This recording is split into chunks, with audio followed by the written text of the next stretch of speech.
Ken Trahan with Lenny Vangilder. It's our first NBC weekend preview, brought to you by First NBC Bank, with locations all around the greater New Orleans area and beyond. It's First NBC Bank.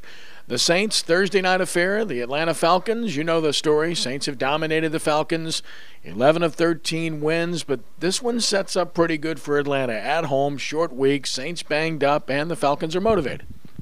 Yeah, maybe the Saints are too. Who knows? With this egging incident when the Saints arrived at Atlanta Airport last night. But you're right. The Falcons, they have really been owned in this series by the Saints, and the Saints are, ones to subtly remind them of that. We saw it before the first game and such.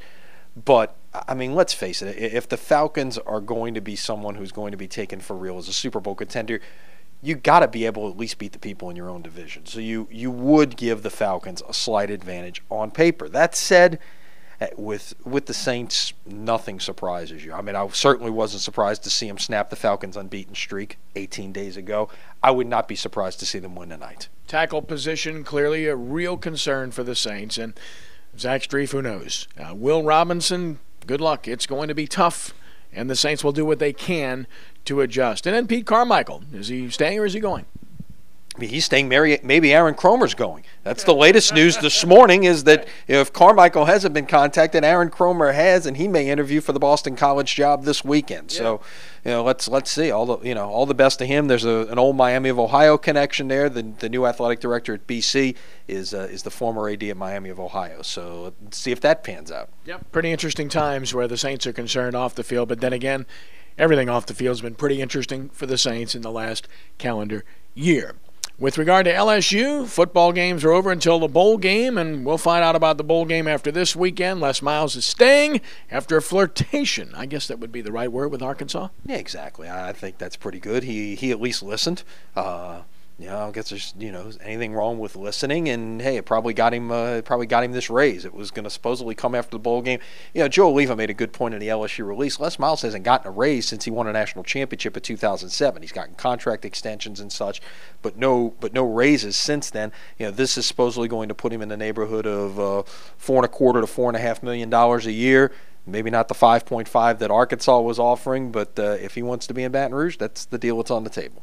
Tulane into the Big East. In years past, that would have been a huge story. It's still a big story because it's an upgrade for Tulane. Clearly, Conference USA is fading, so they had to make a move, and teams are pulling out of the Big East, but still a positive for the Green Wave.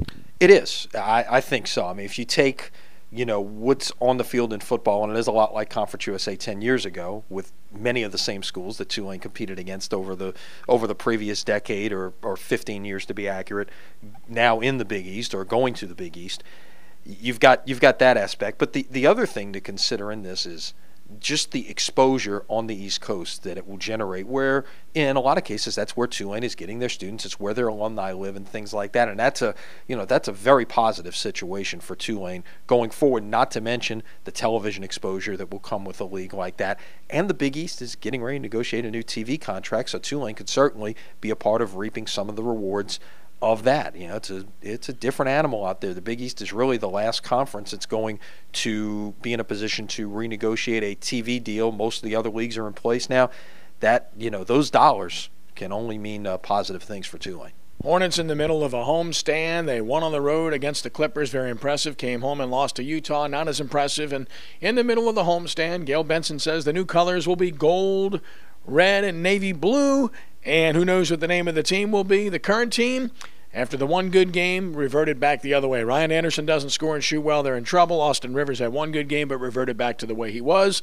Bottom line is they're going to continue to struggle until they get Anthony Davis back. When that is, who knows? And then, of course, with Eric Gordon, hey, at least he spoke this past week. Yeah, at least he showed up at the Clippers game. Hey, look, he shows Los Angeles. He shows up at the Clippers game and they win. So they need to get him back to New Orleans. I don't know. So, it's a big homestand. Obviously, Oklahoma City's in Saturday. The Lakers in next Wednesday. Memphis next Friday. So you've got some, and Milwaukee's pretty good as well. So a very challenging stretch of games. The good news is they're all in the friendly confines of the arena, and I would imagine with OKC on a Saturday night and with the Lakers coming in, I think you probably see maybe two of the biggest Hornets crowds you've seen all year. And prep football semifinals on Friday night. Of course, we'll preview all of those, 2 games in each class for the right to go to the Superdome. Fun weekend. Yeah, it will be, and we'll get into more detail on that with our special prep edition of the video update coming up on Friday morning, so watch for that. All right, Lenny, as always, a pleasure.